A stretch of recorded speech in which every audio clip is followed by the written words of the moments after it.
Hey, what's going on there, guys? Bo here with Top Deck Cards and Games, and I'm back with another deck tech here for you for Magic. So, today we're going to be taking a look at a standard deck, and it is the Jeskai Cat Combo deck. I actually played this deck in a GPT for Grand Prix Pittsburgh, and I won the event, so I'm pretty happy about that. Pretty happy to be playing this deck week one, and I'll break it down for you guys and why you should be playing it and how the cards interact. So, the first thing that I realized after playing this deck was that you don't need 4 Guardians in this deck.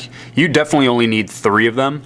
So whenever it comes down to actually playing this card, because we're playing the control variant of this deck, there are a lot of different ones out there. Like there's Panharmonicon ones, 4-color combo ones. There's just like so much floating around right now, but this is definitely the best list, I think, in my opinion, that you can get away with trying to just combo off on people and still having like a good actual game against like all of the decks in the field for the most part. So we're playing 3 Guardians. Guardian is going to be interactive with a fair bit of our cards, not all of them, but a fair bit of them. We have 3 Torrential Gearhulk. Torrential Gearhulk is probably the best fair card that we can have in this deck. As far as us playing against other fair decks, we're probably just going to win if you see like Torrential Gearhulk, and you're casting back like Glimmer, or you're casting back like Harness Lightning to kill their stuff. Gearhulk is just absolutely insane as far as fair things go. And it's really sweet because with the Guardian, you can blink the Gearhulk. Guardian can just blink a whole bunch of stuff for us, but blinking the Gearhulk is pretty cool. We have the playset of Saheelis that combo off with the Guardian. So for those of you guys that are unfamiliar with the combo, you don't know how the combo works, what have you. The way it works is that Saheeli is going to be 3 loyalty when she enters at some way, shape, or form of a point at which you have this card. She enters at 3. Now, let's assume that you have like 7 mana open. This is probably the most typical way that you're going to win. That or 6 mana, but we'll talk about that in a second. So we have 7 mana. We play Saheeli. We can tick her up to 4. We scry 1 and we deal 1 damage to our opponent. Then we cast our Guardian. So the Guardian's going to enter the battlefield and it blinks Saheeli. Saheeli re-enters with 3 loyalty. It's basically like you played the card again from scratch. So with the -2, we're going to make a copy of the Guardian. A new copy of Guardian comes in and blinks the Saheeli. And then you just rinse and repeat. You make like a million dudes and smash your opponent for a million increments of 1. So that's the cool thing with Saheeli. Now, you can do this with 6 mana by playing the Feldar, blinking one of your lands, and then playing the Saheeli. So Feldar effectively makes it so that you only need 6 mana just because one of your lands is going to leave the battlefield and re-enter the battlefield, and you can use it untapped, assuming you have like Aether Hub, Plains, Island, something like that you can interact with. So effectively you can go off with the combo with 6 mana, which is kind of cool, especially if your opponent's tapped out on like turn 6. So that's really insane. But Saheeli, just in and of herself, being able to like make another copy of Torrential Gearhulk for the turn, and then from there you can just go and just like mash your opponent immediately is really, really cool, actually. Being able to make another copy, cast back something from your graveyard, attack for 5, even maybe if you're keeping the Gearhulk back for blocking, is super insane, actually. We have more Planeswalkers. We have 2 Nahiri in the main board as well. Nahiri is great if you're trying to get rid of a lot of problematic cards. I feel like the biggest thing is like if your opponent plays cards like Stasis Snare in the main board to get rid of your Torrential Gearhulk or your Feldar, you can get around that very, very easily. If they are playing Authority of the Consuls in the main board trying to edge against a field of this deck against the combo deck, then you do have an out to the Authority in the main board, so you're not just kind of I don't know, twiddling your thumbs and going, well, I was just banking on trying to combo off and I don't really have another way to win. You can still smash your opponent with Gearhulk alternatively in this deck, which usually happens quite often. But Nahiri is just kind of a catch-all, and you can just get rid of a lot of problematic cards that you would run into. And I think that's the coolest reason to have this card in here, is just because it answers like everything that's a problem for you. We have 1 Dynavolt Tower. The 1 Dynavolt Tower was just insane, the whole event. Dynavolt Tower is awesome because if you keep it open, you can try and have an easy way to unpiece your opponent from being able to combo off. So as long as you have the energy open and you have the Dynavolt Tower untapped, you can stop your opponent from comboing off by dealing damage to them, redirecting it to the Saheeli, and taking it off the battlefield.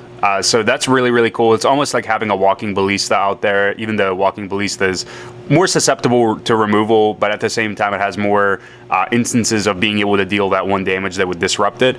Dynavolt Tower is still really, really sweet, because even if like your opponent deprives you of everything else that you're playing with, you still have another win condition, and it's just one card, and it involves you playing other cards that you're already going to cast anyway. So Dynavolt Tower is awesome. It also makes your Harness Lightning better. Like this card has so much synergy for this deck. It's actually just insane. Playing the one of is also really, really interesting in this deck, because Saheeli's -7 lets you fetch 3 artifacts with different names. So for us, what we're going to be doing is fetching the Torrential Gearhulk and the Dynavolt Tower if we don't really have an open way to like win with combo, if our opponent's keeping removal up or whatever you may have it. Saheeli being able to fetch out the Dynavolt Tower out of our deck and a copy of Torrential Gearhulk is insane. We have 3 copies of Shock. Shock is awesome because you get to play it against aggro decks, and you get to just slow down aggro decks playing game 1. But alternatively, this card also stops the combo if you're playing against the mirror match or any other like alternate versions of this deck that involve like Saheeli and Guardian going off. So Shock will disrupt it, which is really, really awesome, because having a dual modal card like that, where it's purposeful against aggro and it's also purposeful against the combo, is exactly where you want to have these cards. Like Galvanic Bombardment is not anywhere near as good as Shock is right now, and I think that gives this card much, much more merit. We're playing a playset of Harness Lightning. Harness Lightning is just good. It's a really good catch-all for just being able to kill a bunch of creatures and a bunch of problematic stuff. After the event, I included 2 singletons in this deck, an Essence Flux and a Brutal Expulsion.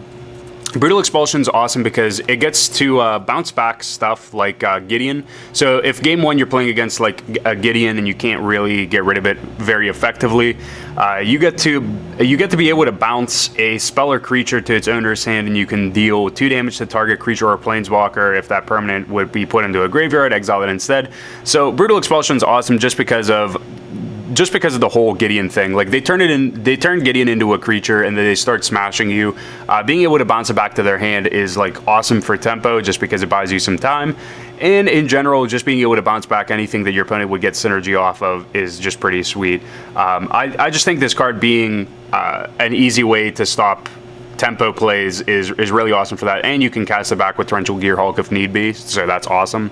The Essence Flux this card is really, really interesting in this deck as a one-of, because you can blink your Torrential Gearhulk to get interaction with your graveyard, or you can blink the Guardian. Like, let's say you try to go off with the combo and have 1 blue open. This is almost the same as having like a Dispel open. So let's say your opponent just tries to kill the Guardian in response, and you go, all right, Essence Flux, I'm going to blink the Guardian, and then we'll go from there, where I just get to have it re-enter and just go off with the combo again with blinking the Saheeli Rai. But just being able to have interaction with the Torrential Gearhulk at instant speed if your opponent tries to kill it or something like that is really awesome. You don't even care about the fact that it's not a spirit, you don't get the +1/+1 counter. It doesn't matter. The ETB ability is so huge, and this is just a really, really cool one-of that you get to play in this deck in here. It's an easy card to cut whenever you're sideboarding, but game 1, it's a card that absolutely catches people off guard, and I think that's the hugest thing that you get with this deck, is whenever you play cards like that people don't expect. Especially Brutal Expulsion as well. Nobody expects events or effect to be in the standard format whenever they're activating like a Gideon. They would expect a Stasis Snare, but not a Brutal Expulsion. We have 3 Anticipate just to be able to dig for some cards that we want. Namely, it'll be like a Glimmer or like a Powerhouse card, like a Torrential Gearhulk or like one of the combo pieces. We have a playset of Glimmer. Glimmer is just awesome because it lets us manipulate cards and then draw. It also gets us energy, which gives us synergy with like Harness Lightning, Dynavolt Tower as well, or it just makes our Aether Hubs live as well.